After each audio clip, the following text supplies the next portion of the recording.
Bismillahirrahmanirrahim. Assalamualaikum warahmatullahi wabarakatuh. Perkenalkan, nama saya Muhammad Dafa Siludin dengan NIM G 0024210. Jadi pada kesempatan kali ini saya akan membuat laporan praktikum yang ketiga pada blok 1.2 yaitu yang berkaitan tentang ekstremitas inferior. Mungkin yang pertama-tama saya akan membacakan soalnya terlebih dahulu. Seorang pria 23 tahun mengalami cedera lutut saat bermain futsal. Ia merasakan bunyi crack dan lututnya terasa tidak stabil. Setelah kejadian, lututnya membengkak dan sulit digerakkan. Pada poin A, jelaskan anatomi penyusun artikulasio-genu yang lengkap. Poin B, jelaskan ligamentum yang memperkuat artikulasio-genu. Poin C, jelaskan anatomi os femur.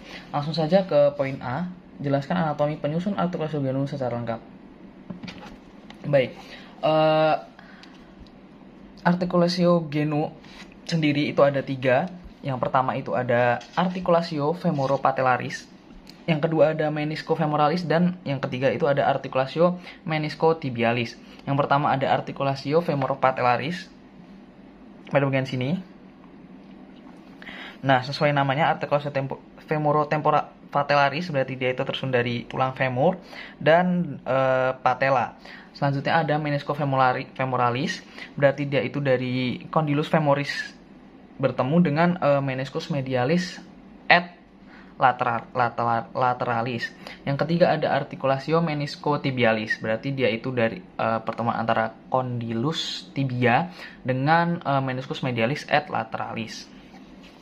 Mungkin lanjut ke poin yang kedua, yaitu berkenaan tentang ligamentum yang memperkuat artikulasio genu. Baik, untuk gambarnya seperti ini.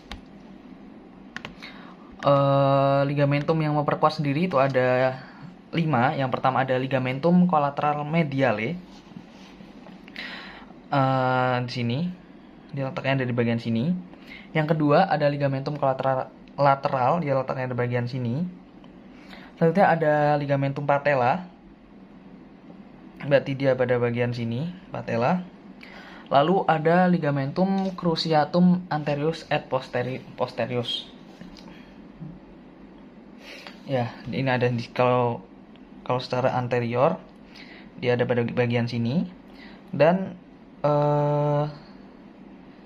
kalau pada bagian posterior dia ada bagian sini. Nah, selanjutnya itu ada ligamentum transversum genu. Nah, dia itu ada bagian sini yang memanjang seperti ini. Nah, seperti itu. Kalau secara posterior, yang pertama itu ada posterior crucial ligament pada bagian sini. Ini ada atau biasa disebut sebagai PCL, lalu di depannya itu ada ACL atau anterior crucial ligament.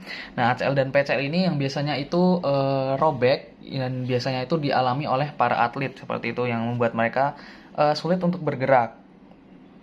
Selanjutnya pada bagian posterior ini juga tampak tibia collateral ligament pada bagian sini, dan ada juga fibular collateral ligament pada bagian sini.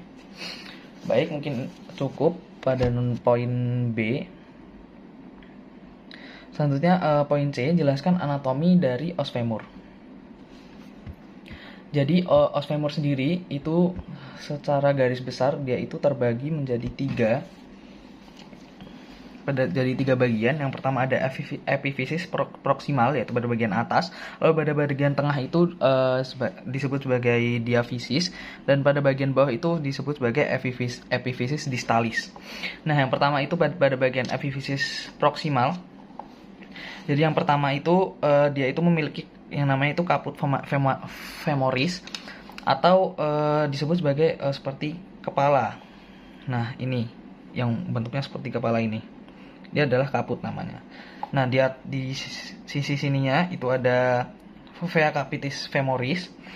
Lalu pada leher femur itu biasa disebut sebagai column femoris, jadi sini pada bagian lehernya. Nah, selanjutnya itu ada linea.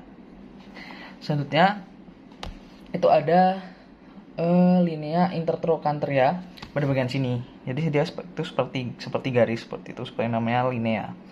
Lalu dia juga ada penonjolan atau biasa disebut trochanter mayor pada bagian sini.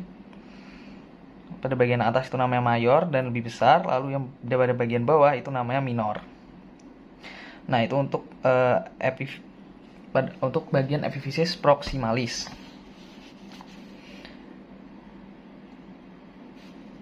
Lalu pada bagian diafisisnya dia itu ada corpus femoris atau badan femur. Nah, pada bagian bawah atau epiphysis distal dia itu ada epicondylus medialis. Berarti dia itu epicondylus pada bagian medial, pada bagian sini, dan juga ada epicondylus lateral. Berarti dia epicondylus pada bagian lateral.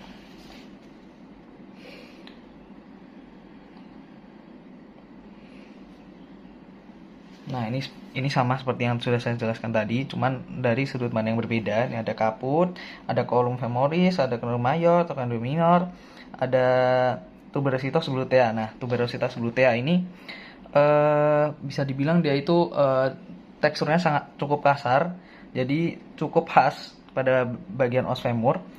Lalu di bagian tengah juga ada linea aspera yang dia itu terbagi menjadi dua lagi, labium lateral dan labium medial.